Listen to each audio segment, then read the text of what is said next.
Throughout this episode, while David was busy getting rizzy with Saul's daughter, I was busy getting dizzy from all the stupid choices David was making throughout the whole episode, so let's talk about it.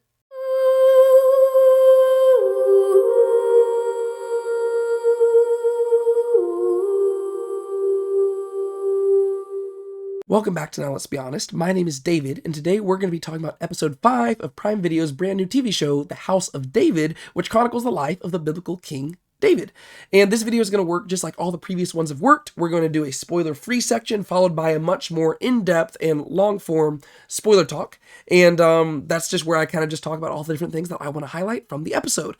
I am going to give you a heads up though. I have been sick as a dog for the last several days. And so if I am sniffling and coughing through this entire video, that's why I ask that you just be gracious and patient with me. I wanted to get this video out so I could talk with y'all about the episode.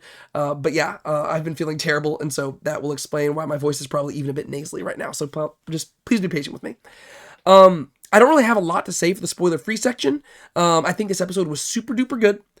It was not as good to me as some of the previous episodes, and there's really one main thing that kind of kept it from being as good, because I really did like a lot of the plot development. I like some of the things that we got to see in this episode. It really just followed one primary storyline, which I thought was really cool. All the other previous episodes have been kind of jumping back and forth between all these different plots, but this episode was primarily focused on one plot line the whole way through, and I thought that was good. But the main thing that kept me from liking this episode as much as some of the previous ones ties in particular to how they handled the character of David. And once again, I'm not going to get into spoilers yet, and this is probably going to sound a little bit more critical than I intend it to sound, but I will flesh this out more in this spoiler discussion. But I really did not like how they handled David's character in this episode. And I think that part of that is probably intentional by the creators of the show. I imagine that they're wanting David to be a flawed character who doesn't always make the right decision, because biblically, that's how he is. And also artistically, you want a flawed character who can grow over time, right? And so I imagine that part of the things that are frustrating me here are probably just my own personal issue where I just elevate David in my mind. And also, part of my issue is probably something that is intentional by the creators, right? And so I want to acknowledge that as well. But I think the biggest issue to me here, once again, spoiler free, is there's something about David's character in this episode where I think that the intentions of the creators is that they're wanting to portray him as being naive, right? And he's just kind of innocent-minded, just going about things in a very innocent, naive manner. But in my opinion, he comes across more so as being kind of stupid. Once again, that sounds probably way more critical than I intend. I'll flesh this out in a little bit. But there's a lot of decisions that David makes in this episode, which to me, if you're a person living in this time period, in this culture, they're just very stupid decisions to make. And I'm not even saying that from the perspective of, 100% biblical accuracy, right? There's a lot of things in the show that they've done where they've kind of, changed the culture a little bit just to make it a little bit different, right? And so I'm not arguing just from like a biblical cultural perspective. I'm talking about the culture within the show itself. There are certain things that David does where I'm like, man, that is a very weird decision to make. And again, I understand where the creators are probably coming from here, right? They want to flesh David's character out and stuff. My main concern with this is that we know, as people who love scripture, right? We know that David is supposed to be one of the best people to have ever existed, right? He also does some really messed up stuff, and he can be very corrupt at times. But since we're still at the beginning of the show and we're still just beginning to flesh out David's character, we're still trying to figure out who he is. And I've actually raised this concern a little bit in the previous episodes, but I feel like we haven't fully gotten a big glimpse of who David is, right? And there's actually an allusion to this in the episode itself. I'm not gonna, this really isn't spoiling anything, but one of the characters even says to David in this episode, like, I don't know who you are, really, right? They want to know more about him. And I feel like as an audience member, I'm kind of feeling the same way, to where we have gotten little glimpses of who David is, but we really haven't gotten anything that has really showed us what sets him apart from everybody else to a dramatic extent, right? And so the fact that we're already beginning to see him make these weird decisions, to me, is a little bit more frustrating, because I would have rather seen early on what sets him apart so that I can be rooting for him through some of the shakier decisions he makes here. Without being spoilery yet, I'll just say that, long story short, it seems like in this episode to me, David cares more about girls than he does about God. Which, biblically speaking, isn't entirely untrue some of the times, right? Like, biblically speaking, there are times when David is definitely more focused on girls than he is on God. But again, I'm still wanting to see in the show what makes David a man after God's own heart, right? There have been glimpses of that in previous episodes, right? There's been little things that he's done where you're like, that's cool. But nothing so far to me that has really screamed in your face, oh yes, this is a person who is set apart. And I don't need anything flashy. I just want something a little bit more substantive, right? And so that's my main concern there. And there's also some places, we'll talk about this again later on, where it seems like David maybe is more hungry for power than I have ever really pictured him. And that's a fine take, because I could see how people could argue that David is a little bit more hungry for power. And it could also be that I'm just more kind of misinterpreting some of the stuff that we see in the episode. And so that's why I like making these videos, so I can discuss it with y'all. But there's certain things that we see throughout this episode to me that are just very interesting about David's character. And like I said, that probably comes across a lot more critical than I intend, because you got to realize that while this show is called The House of David, really, so far in the show, it seems like really Saul and his family have been the primary main characters, right? To where really David is just one of the characters in the show, and he's going to take a step into greater prominence later on. But right now, he's kind of just like, rising through the ranks, and he's kind of just slowly making a name for himself. And so I liked everything else in the episode, but David is a character I care about immensely, and I think in my own head, I've talked about this in previous videos, I already have an idea of how I wish that he was depicted. And so inherently, whenever you see him depicted a little bit differently, I'm going to have more like hesitations and stuff like that. And that could just be a me issue. And so I'm interested to hear what y'all say in the comments and stuff in regards to how you view David's character.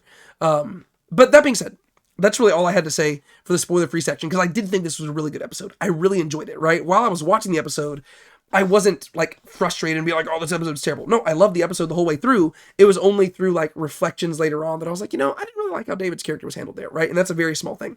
So let's get into the spoiler section so I can actually just talk about what we have to talk about in this episode, right? So spoiler section in 3, 2, 1, let's do it. So this episode was different than the previous episodes in the sense of there weren't really several plot lines going on at the same time.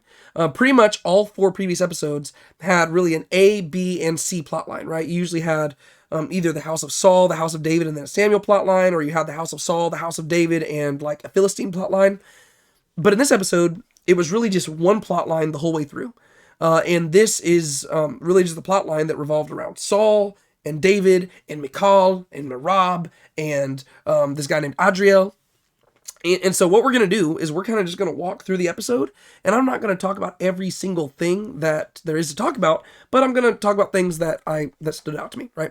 The first thing is that this episode opened up with the most popular words in all Jewish religion and practice, and that is the Shema. It opens up with David singing Shema Yisrael, Adonai Eloheinu, Adonai Echad. Hear, O Israel, the Lord is our God, the Lord alone. These are the words that Jewish people wake up to every morning. This is what they recite. It's what they recite before they go to bed each night. These are the words that are written on this band that I wear on my wrist every single day. Well, it's a little bit different, because the actual quote from Deuteronomy chapter 6, it actually says, Shema Yisrael, Yahweh Eloheinu, Yahweh Echad, right? So it actually says the name Yahweh there, whereas in the show and in general practice, they've replaced that with Adonai. Adonai is the word Lord in Hebrew, whereas Yahweh is the name of God. But I just thought that was cool. I was wondering when they were going to have David singing it, and lo and behold, they had it right here at the beginning of this episode. And if you want to hear a really good rendition of the Shema, go look up Yossi Azulai online. Look up Yossi Azulai Shema. Beautiful. It's like less than a minute long, and it just sounds great. And David singing it at the beginning of this reminded me of that, so I thought that was kind of cool. We also see that Michal has begun to teach David to read, and you get an idea that some time has passed, because he's actually reading pretty well, right? The last episode, he didn't know how to read diddly squat, yet by the time we pick up here, he's actually reading from the book of Judges, and he reads that there was no king in Israel, and then if you finish that quote, it says, and everybody did what was right in his own eyes. He's reading from the book of Judges, and then they have a little discussion about how, like, wow, this was not too long before the present. And what I thought was interesting about that is that within the universe of the show, it would seem to imply that the book of Judges was written before the time period of David, which is pretty cool. Because, I mean, from a scholarly perspective, we don't know when the book of Judges was written. We don't know who the book of Judges was written by, but it's very likely that it wasn't written until later on. But what I do like here is that David himself is acknowledging, oh wow, this book is really up to date. He's saying that this is like, it was written at a time period where the person's acknowledging that there was no king in Israel, but now there is, right? So basically this book has been written during the reign of King Saul, which is kind of cool. And over the course of this interaction between David and Michal right here, this episode is very much a David and Michal episode. But over the course of this interaction, David and Michal begin to talk about secrets, right? And David's like getting rizzy with her and he's flirting and everything. And he begins to tell her that she's like so much like more than just a princess and stuff like that. And he says all this great stuff, but they start talking about the idea of secrets. And this is where she says to him, I don't really know much about you. Do you have any secrets? And he pauses and he says, I have no secrets of consequence, which is obviously a lie, right? I mean, he has a secret that is of immense consequence, but he doesn't feel right telling her about it. And this is something that's going to weigh on him throughout the course of the episode, so that by the end of the episode, he is getting ready to go and just tell her, which kind of begins to highlight some of the stupid choices that I was mentioning earlier. David, like by the end of the episode, he's like about to go tell Michal, hey, here's my deal. I've been anointed to be the future king of Israel, which would be one of the dumbest things he could possibly do. But to also tie into what I was saying earlier in the spoiler-free section, I think that there's a reason that the creators are doing this, right? Because I think what they're showing is that in many ways, David's stupid decisions are in many ways being driven by his emotions. And one thing that we do know, biblically speaking, is that David was a man of very intense passions, right? All you have to do is go read the Psalms, and you will see that this is a guy who was very in touch with his emotions, and he knew how he felt, and he acted in response to how he felt, right? All you have to do is go see his sin with Bathsheba, and you realize that sometimes his emotions led him not to worship, but into sin, right? And so I think I get where the creators are coming from here, but this kind of ties into what I was saying before as well. I just wish that we had gotten to see a little bit more of what sets David apart and makes him so special in the eyes of God, prior to us beginning to see some of his, some of the chinks in his armor, right? And there's going to be a lot of them in this episode that I'm going to highlight. Once again, I'm not trying to come across critical. I'm just trying to kind of explain my thought process, and then maybe y'all can correct me and help explain if maybe you think that I'm seeing this from a wrong perspective. And then we move on a little bit. At the end of this, basically Ahinoam walks in, and she sees David and Michal in the situation where they are alone with each other in a room, which is not a good look, especially in biblical culture. But even in this culture, you get the impression guys and girls are probably not supposed to be in situations like this alone, right? And you could argue, oh, they were being innocent. Well, they really weren't, because they were about to kiss each other. If she hadn't walked in, that probably would have ended with a kiss right there. And so Ahinoam walks in, and she commands David to never be alone with her daughter again. And I would say that that's probably rightfully so, right? Because it seems like David and Michal, they are kind of being distractions to one another. And as much as David likes Michal, you got to realize that is not why he is there. He is there to be a servant to the king.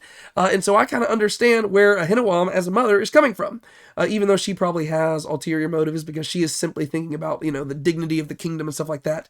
I think as a mother, if some random kid showed up here and was like flirting with my daughter, I'd probably be like, yeah, y'all aren't staying alone together anymore, especially if you know that this guy is a musician, right? And so I kind of see where she's coming from there. And then she speaks to David, and she says, remember who you are. And I did like how he responded, because he says, I know who I am. And I think what that's supposed to imply, ideally, is, that he's God, right? And his identity is firmly rooted in God. I don't know if that's what they were going for. It could just be that he was just being this brazen punk who's speaking back to a queen, and he's like, I know who I am, don't you tell me. But I didn't really get that impression. I think that David was probably right there. I think that was supposed to be him saying, I know who I am. And it's not simply a shepherd and not simply a musician. I am one who is valued in the eyes of God, right? That's kind of what I got the impression of, but I don't know. Fast forward a little bit. Abner, he learns from a guy named Adriel. We'll talk about him in a second. But he learns from a guy named Adriel that Samuel has indeed visited Judah, but Adriel doesn't tell him much more. Now, Adriel, this character in the episode, he is presented as like the chief nobility, the chief nobleman, and the tribal leader of the tribe of Judah. And I don't think we've met him before, but I could be wrong there. There's been a lot of characters introduced, and I've really only watched each of these episodes once. And so correct me if I'm wrong, but I believe we have not met him before, but he plays a very big part in this episode right here. And basically, as a result of this conversation between Abner and Adriel, Abner begins to realize, there might be trouble stirring down in Judah, right? Because if Samuel went and visited Judah after this whole thing with Saul, then Judah might be wanting to rebel soon. And so he takes this information to Ahinoam, and Ahinoam says, all right, here's the deal. We need to find a way to unify the people, and the best way to do that is through a union, right? And she's specifically speaking about marriage, and marriage is going to be the theme through the rest of the episode, right? We're going to be preparing ourselves for a wedding that might or might not actually occur. Let's talk about Adriel real quick. In this episode, we are introduced to Adriel, the son of Barzillai. I don't believe that his where he is from is mentioned in this episode, unless I just missed it. But biblically speaking, this guy is an actual character. His name is Adriel, the son of Barzillai, and he is the Maholathite, which means that he comes from the city of Maholath, and we don't actually know where that city is. I think that, according to most people, they think that it was probably a city in the Jordan Valley somewhere, so somewhere along the Jordan River. But we ultimately don't know where it's from, and so in the context of the show, they decided to make this guy a nobleman from the tribe of Judah. We do know that this guy most likely was a nobleman, but we don't know much more about him beyond that. He does appear in 1 Samuel chapter 18, which is a little bit like 1 Samuel 18 takes place a little bit after the events that we're currently in. Really, the entirety of this season itself is going to take place over the course of 1 Samuel 15, 16, and 17. Right? 1 Samuel 15 is whenever God rejects Saul as king. 1 Samuel 16 is the anointing of David, and then David serving in Saul's courts. And 1 Samuel 17 is David versus Goliath, right? So this whole season is covering those 3 chapters. And Adriel in the Bible is introduced in chapter 18, and basically what we see in chapter 18 is that Merab, the daughter of Saul, who we see in this episode, she is actually given to Adriel instead of David as wife. And to explain all of that, really just to condense it all down, in 1 Samuel 17, whenever nobody is willing to fight Goliath, basically Saul makes a promise that whoever goes and defeats Goliath will receive his daughter's hand in marriage. Well, David goes and defeats Goliath. And therefore, technically, Merab, the eldest daughter of Saul, should be given to David in marriage. But then in 1 Samuel 18, we read that whenever Merab should have been given to David, instead she was given to Adriel, the son of Barzillai, the Maholathite, right? And so that is really where Adriel is very first introduced. And I can't tell what they're going to do with him in this, because throughout the episode, as we saw, Adriel is already married. And so it doesn't seem like he's really open to having another wife, even though we will talk about in a second that he made a really weird comment to Michal that might actually pave the way for them setting up this exact event. So we'll talk about that later. But biblically speaking, it was Adriel, not his son, who was given to the daughter of Saul, right? And so you actually have Merab marrying Adriel himself, right? Whereas in this, Adriel is a lot older than he's probably presented in the text of Scripture itself. In the show, he's already depicted as a man with several sons, but if you actually look into 2 Samuel chapter 21, it does speak about the 5 sons of Merab, the daughter of Saul, whom she had borne to Adriel, the son of Barzillai, the Maholathite. And so we do read in 2 Samuel that Adriel did have 5 sons, and I didn't count how many sons there were in this show, in this episode, but it seemed like there were probably about 5. And so it could be that they're kind of playing fast and loose with that, because I have seen some people debate specifically about the word, whenever it says, the 5 sons of Merab, the daughter of Saul, whom she had borne to Adriel. Technically the word, I think in Hebrew, it's the verb yalad, which means to bear or to bring forth. But some people have argued that maybe in this context, it's saying that she didn't actually give birth to them, but maybe she brought them up. And so maybe they were children from a previous marriage who she helped raise. So I've seen people argue that. That's not the most natural reading of the Hebrew text, but if you're trying to kind of like mix all these together, you could see that maybe that's what they're setting up in the show itself, so that maybe later on in the show, in maybe season 2, right, after David fights Goliath, maybe Adriel and Merab will themselves get married, because maybe Adriel's wife will die or something like that. They'll get married, and then Merab will be responsible for helping raise up the sons. I don't know. That's not the most natural reading of the text. The most natural reading is simply that Adriel married Merab, and they had 5 sons. And unfortunately, if you go read 2 Samuel 21, those sons do not have a good fate. And so you can go read that for your own time if you want to see what happened to them. But yeah, so Adriel is a biblical character. He's a very small character in the Bible. He doesn't play a big part in it, other than the fact that Merab is given to him instead of to David, and that's kind of just part of Saul's ongoing passive aggressiveness towards David. But then David does end up marrying Michal, whose romance with David is budding in this episode right here. And so ultimately, in this episode, they do resolve that Adriel's sons will marry one of Saul's daughters, and at the beginning of the episode, it's assumed that it's going to be Michal, because Michal just seems to be the one who's more out in the forefront. And therefore, the tribes of Benjamin and Judah will be united, the wolf and the lion. And I can see how this might come into play later on again, because historically speaking, for the people of Israel, whenever the kingdoms actually split in two, 10 tribes went north and then 2 tribes remained south, and it was the tribes of Benjamin and Judah that united together into the kingdom of Judah. And so Benjamin and Judah do have this tie together. In general, the reason why Benjamin stayed with Judah is more likely just because Jerusalem was in the tribe of Benjamin territory, and therefore Jerusalem went with the house of David when it came to the split. But you can see some precedent there, right? Benjamin and Judah being tied together. And there's actually precedent for this back in Genesis as well, whenever Judah offered himself in place of his brother Benjamin. But that's a whole side tangent that we don't need to get into. And so they ultimately agree to this, right? The wolf and the lion, and that's an allusion back to Genesis chapter 49, which we're going to talk about a little bit later on. But then, this is where we get that weird comment from Adriel, right? Where Michal is over here trying to talk to all the different sons, and as she's getting up to leave, Adriel pulls her aside, and he says a weird thing. I wrote down the quote. He says, "If my wife were dead, I would marry you myself and wake up every morning a happy man." Which is supposed to be a compliment, but it comes across as really creepy, and I think it's supposed to, right? She's obviously uncomfortable by it, because that's like the idea of like, okay, dude, you're already married, yet now you're like talking about your wife dying and like how you would plan to marry me, a girl who's like way younger than you. Like, it just sounds really, really weird. I think it's supposed to.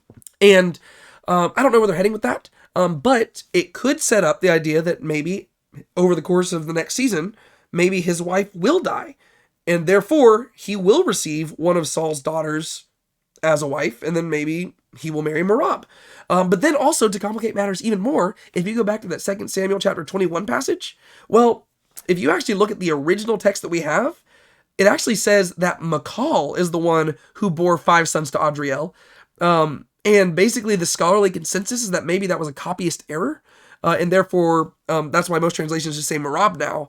Because if you actually look at other stuff in the text of 1 and 2 Samuel, it says that Michal was barren, right? And so there's just a lot of complicated issues going on here. And the main reason I highlight that is because it probably, I imagine that whatever they're doing with this character line here is probably their way of kind of like reconciling all those things in kind of a clever way that most people probably would not notice, but which I find really entertaining because it's like, well, that's just kind of cool, right?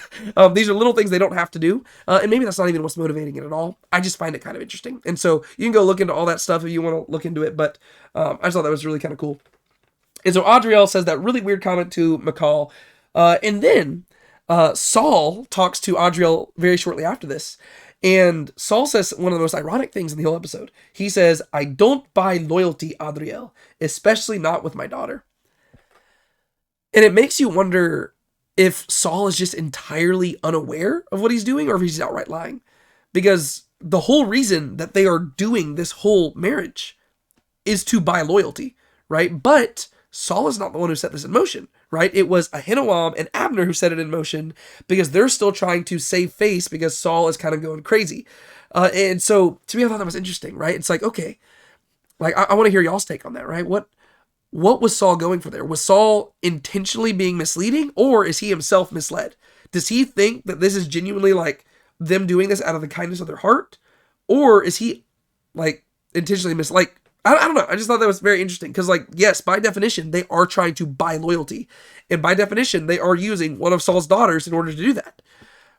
But he doesn't seem to view it that way. And so I thought that was kind of interesting thing for him to say. Okay, another stupid thing that David did here. Saul asks David which of Adriel's sons that Michal should marry. And this, as far as I'm aware, is the first time in the show, correct me if I'm wrong, I think this is the first time in the show where David and Saul have directly spoken to one another, right? To where, I mean, we've had David playing for Saul and stuff like that. But this is the first like private encounter that they've had. There's several of them in this episode, or I guess two. But in this encounter right here, Saul just like turns to David and says, "Hey, who do you think that my daughter should marry? Which one of these sons?" And David, I don't know what he's thinking here. He literally says, "None of them. She should marry me." And again, I'm like, bro, know your place. And fortunately, Saul just laughs him off. But I was like, David, like that, I think that they're trying to just show that he is a man of intense passion and emotion. But it's like, brother, read the room. It's one thing to say none of them, right? That's already a bold move to say whenever like the king, like the whole reason they're having this party is to figure out which one to marry, right?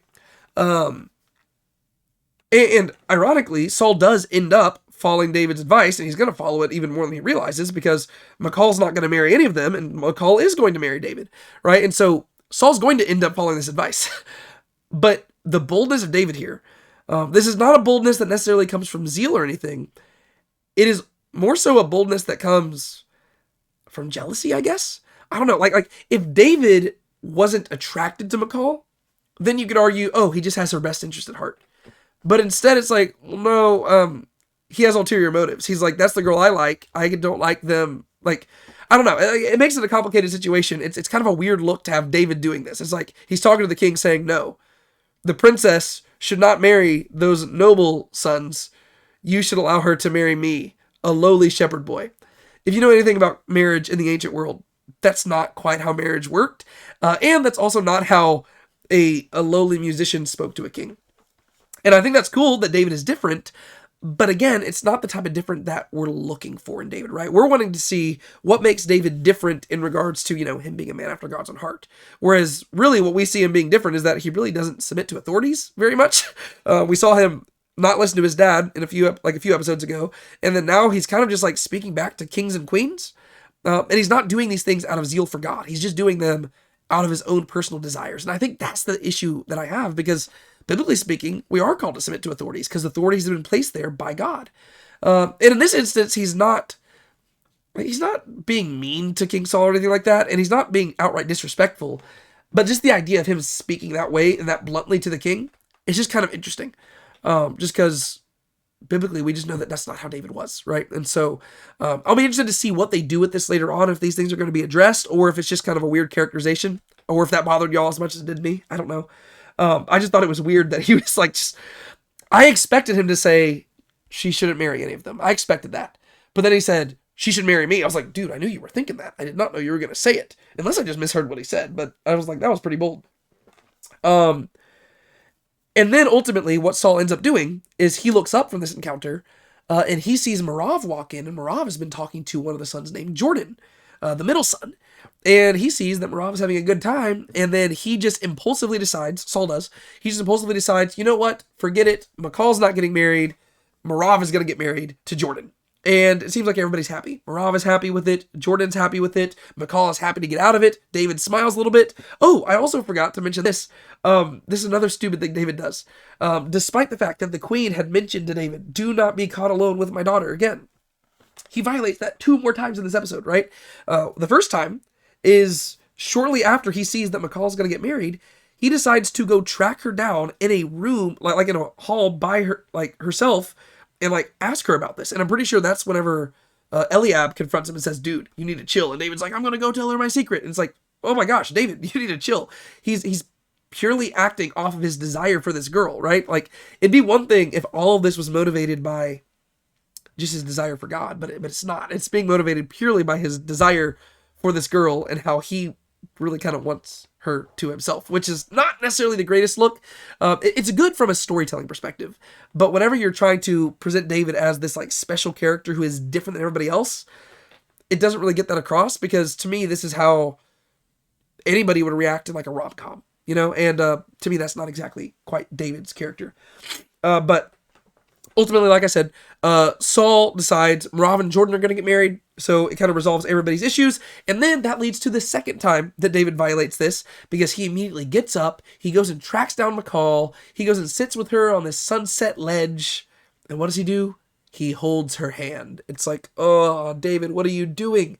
Like, this is not a good look. Like, if you want to, like, because these things aren't necessary, right? He can still interact with her without defying her parents and without being this way. But it's not necessarily the greatest look if you have been instructed by this woman's parents, quite justifiably so, to stay away from her, yet at every opportunity you get, you just defy it. You kind of get the impression that David does not care about anybody's opinion but himself. And I know that's not true, and I know that's not what they're going for. And I think, like I said, I think that they're just trying to present him as being naive. But in the episode, it didn't come across that way, in my opinion. And so, like I said, I want to hear y'all's opinion to see if it bothered y'all as much as it did me. And I hope I'm not ruining it for y'all, because like I said, I love this episode. There were just things they did with David's character which to me were like, that's a weird choice. If it were a character other than David, it wouldn't bother me, right? If this were Samson, yeah, do it. If this were literally any other character in the Bible other than like David or Jesus, it probably would not bother me. But with those two characters, there's just certain things that you expect of them to behave a little bit different. At the same time, it is very consistent with David's character that he does get really intensely focused on women quite a bit. And so you could see how they could justify him doing these things. I think, once again, my main issue is that we haven't seen enough of what makes him different yet to leave us rooting for him in these instances. You know what I mean? It'd be one thing if we were already like, okay, this is a fault, but there's all this other stuff to call back on. We haven't seen enough of that yet. And so that's kind of what my main concern is there. So David and Michal hold hands, and then people start showing up, and Michal's like, David, you need to leave. And he like resists. He's like, no, I don't need to. And she's like, you need to leave. And he like leaves very reluctantly. And I'm like, I don't know. Like, I think he like thinks that he's already in charge. And it's like, dude, you're not king yet. Which highlights what I had said earlier in the spoiler-free section. It seems like David longs for power a little bit more than I've always really viewed it. To me, David seems like a character who reluctantly takes on the throne because God has appointed him to that spot. And it seems like David alludes to that later in this episode. But in many ways, how David has been acting in this, like once he's arrived at the castle, he's kind of been acting like somebody who views himself as being in charge, like he answers to nobody. And it seems like he's a guy who just like, I mean, maybe you could argue that he's just a natural leader, but I don't think that natural leaders, I don't think that you prove yourself a leader by rebelling against other authorities, right? There are other ways to demonstrate leadership than just doing your own thing. And so that's some things that I have concerns with there, but those are more like biblical principles that are an issue here. Whereas from a storytelling perspective, it's all fine. And to be fair, in the show, they never depicted 1 Samuel 13 whenever David is called a man after God's own heart. So even though I think that was addressed in episode 3 whenever David was anointed. But then we get a really fun scene where Joab corners David and basically, bends him backwards over the wall and basically threatens to throw him down from the fortress. And I was hoping that David would respond this way, and he does. He kind of just like looks down, and then he just like holds his arms out and says, "Do it," right? And to me, I can see how people have mixed responses to this too. But what this actually brought to mind was the story of the temptation of Jesus, right? Whenever Satan is daring, telling Jesus, hey, throw yourself from the temple and God will, carry you up. And Satan actually quotes some of the Psalms of David and says, how, he will send his angels to carry you up and everything like that. And this kind of reminded me of that. And some people might be like, whoa. So is that David putting God to the test? Well, no. What David is doing here with Joab is he, without using words to explicitly say it, he's communicating that he trusts God with his fate. And he even says that. He says, I know why I'm here, and I know what my destiny is, something like that. There's kind of a cliche line. I don't remember exactly what it was. But what we see here is that David is communicating that he trusts in God. And so he's not putting God to the test. He's just saying, okay, even if you were to do this, I trust that God's promises will be fulfilled. And he's like, I don't know how I'd get out of it, but I know that it would not be the end for me. And so that's kind of cool. Even though I would argue that the circumstances that led him to being in that position by Joab was not David walking in obedience to God. It was simply David wanting to go hang out with a girl that he thought was pretty. And therefore, it's like, I don't know, David, you're kind of assuming that, I I mean, I guess he is placing his faith in God even amidst his sin, which is cool, even though he hasn't really done anything inherently sinful yet. Well, I don't know. That's debatable. But, I don't know. The dynamics behind that are weird, right? Like, he's saying, hey, God's going to be there for me no matter what, which is true. But the thing that Joab is getting on to him about right here is something that he does probably need to be getting on to about. And to be fair, Joab's motives are not pure either, right? Joab is trying to sound like he has no ulterior motives, whereas we know that Joab does kind of secretly like Michal as well. And so what I'm highlighting is that there's a lot of complex character work going on here, which I think is a good thing, right? I don't have to agree with everything in the show to appreciate it from an artistic perspective, but I just do have opinions that I'm going to share. But yeah, so that whole thing was interesting, and I did like how David responded, right? Do it. Throw me down. Because he does trust God, right? He doesn't have to explicitly say that, but that's what he's communicating. Ahinoam, meanwhile, she does confront Michal, and she talks to her about David, and she basically addresses the elephant in the room, and she says, hey, we all know what's going on here, and we know that, we know that you like David, right? Except she doesn't call him David, she calls him the shepherd. And then Michal later on says, he has a name, it's David. And I actually thought that this conversation was actually a pretty good conversation. I didn't agree with everything in it, right? Because Ahinoam, like I've talked about, she's a very interesting character to me because she's very conniving and you never know exactly what her end goal is.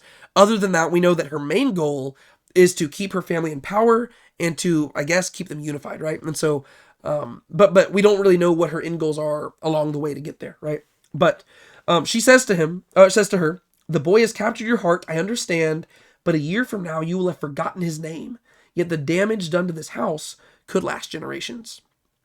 And I know that sounds harsh, but those are the words that, parents are supposed to speak to their children, right? They're saying, don't just think about the moment.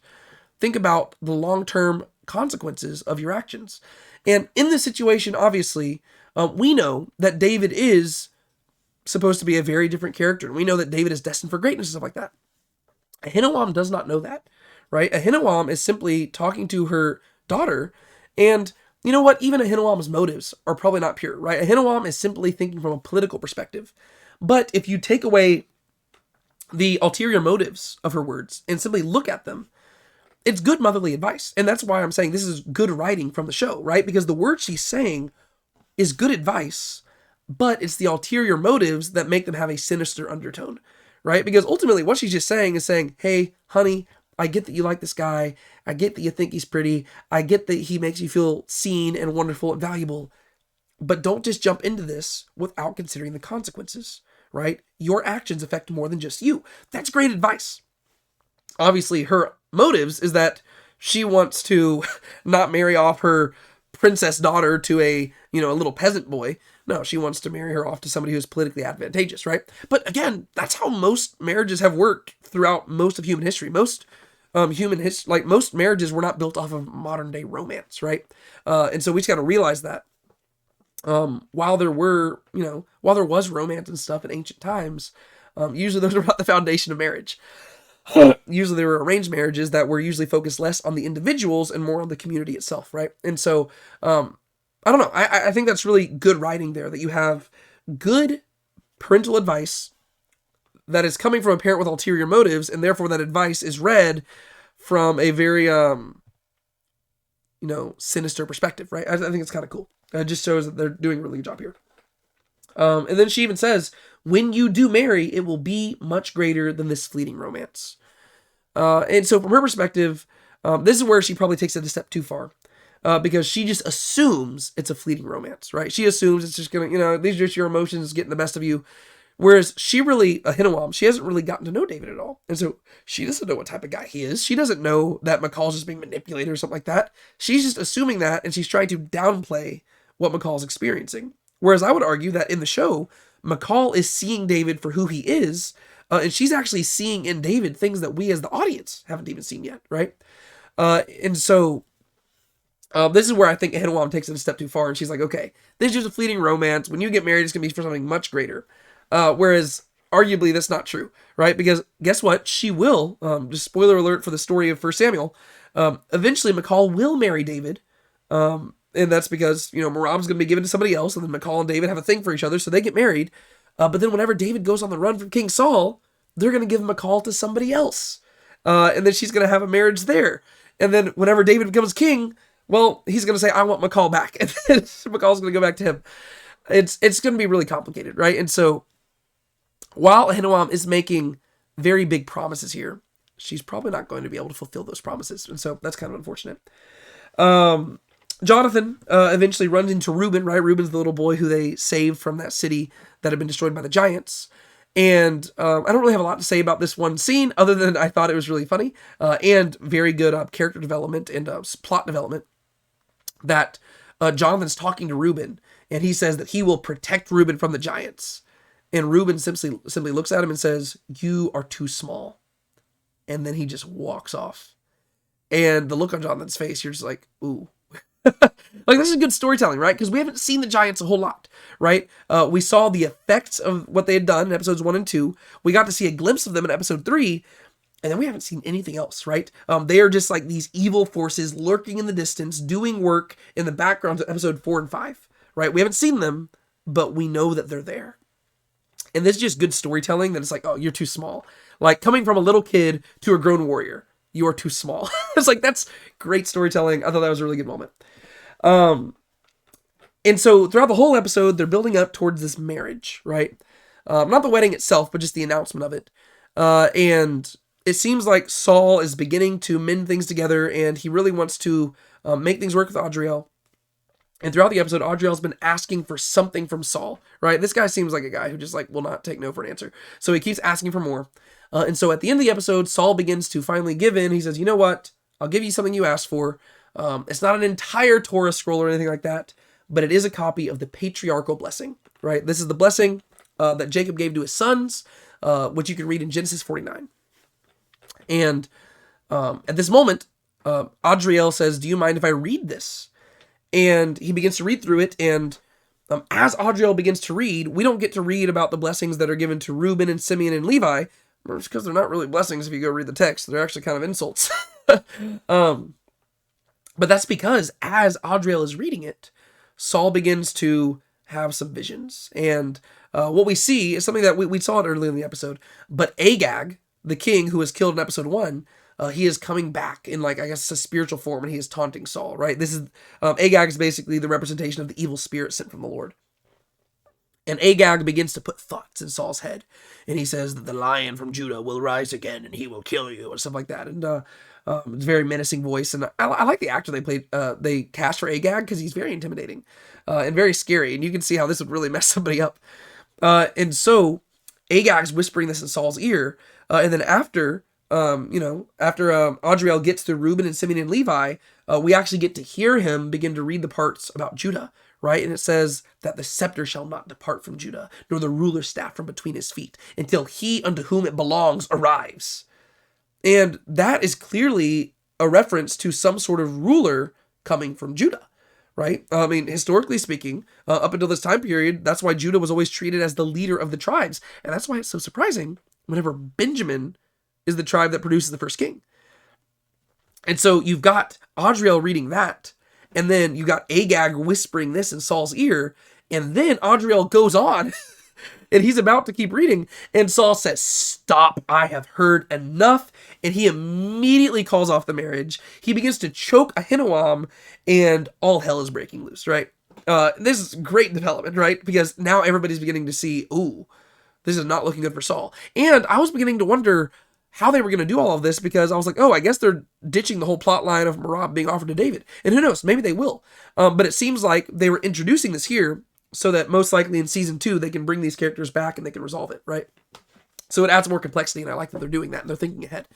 But what's cool is that we see that Saul knows scripture, right? Which is interesting, right? Like, he knows it really well to where he's able to quote it. And he says, I know the rest of this. And he begins to recite what Jacob had said about Benjamin.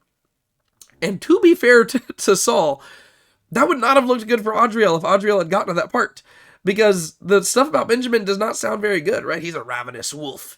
And it basically does sound like in the middle of Saul's courts, by reciting the scripture, Adriel's kind of insulting Saul and like praising himself.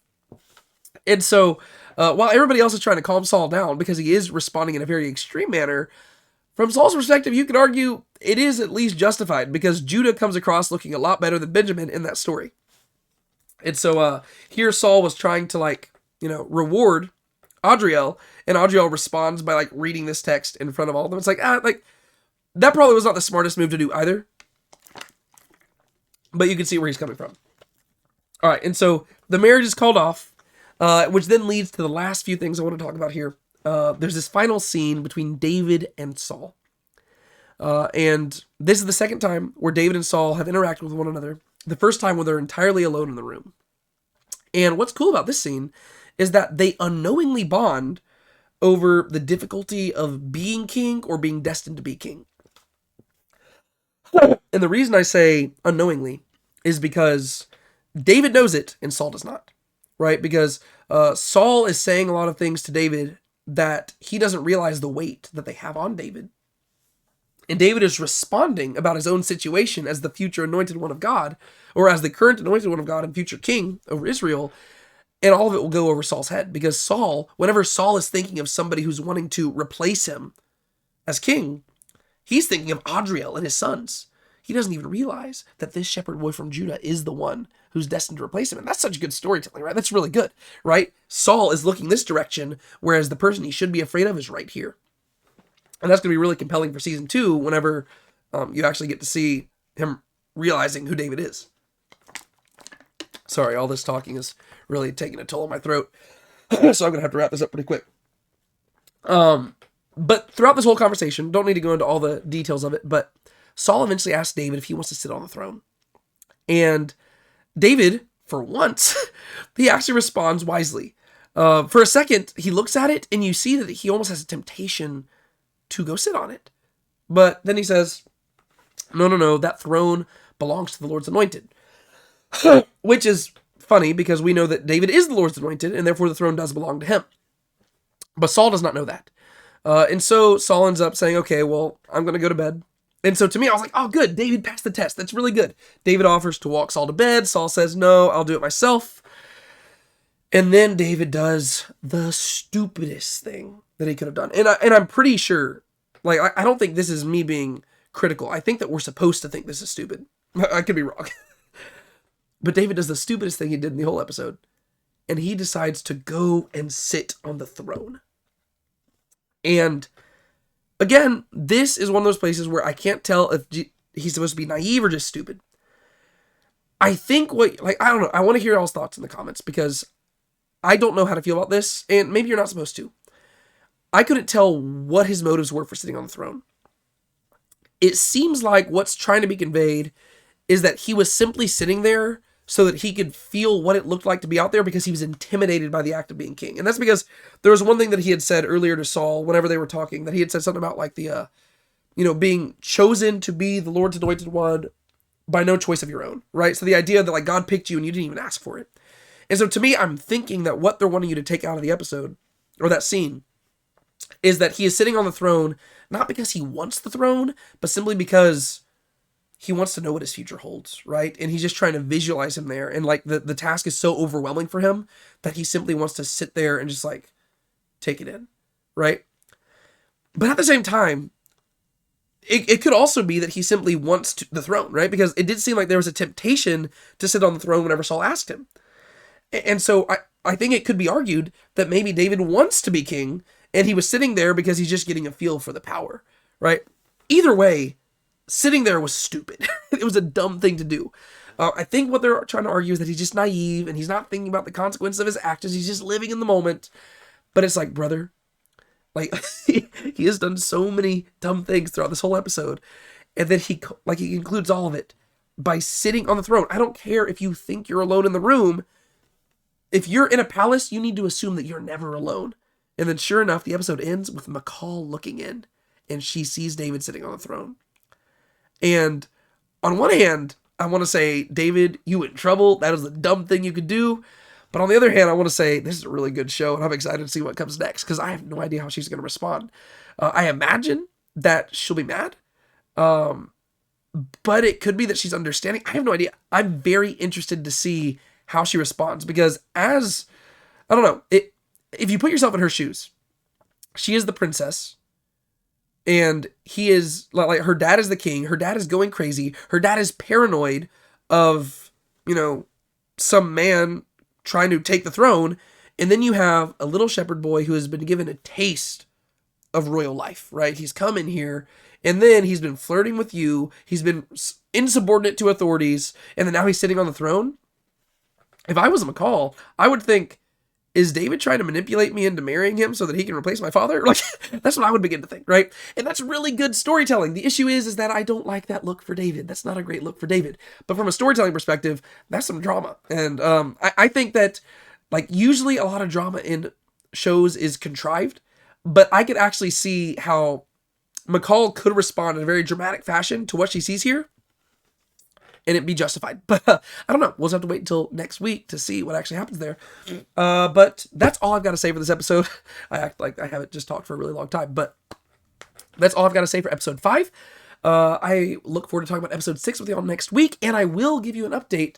I have already begun to make preparations for my deep dives into these episodes. I'm probably going to wait until all 8 episodes have aired, and then I'm going to go back, and then we're going to work our way through it so that we have plenty to talk about during the off season, so that we're just making more House of David videos while we're preparing for season 2. And so that is the plan. If you have anything you want to talk about in the comments that I didn't address, or if you want to correct me, or if you want to say, hey, you're stupid and this is why, please go in the comments, let me know. If you haven't liked this video, be sure to do so. If you haven't subscribed to the channel, be sure to do that too, so that you know whenever more videos like this are coming your way, or whenever we talk more about House of David or anything like that. My name is David Tate. This is Now Let's Be Honest. Be sure to keep a smile on your face. Don't let anybody steal your joy. And of course, remember who you are.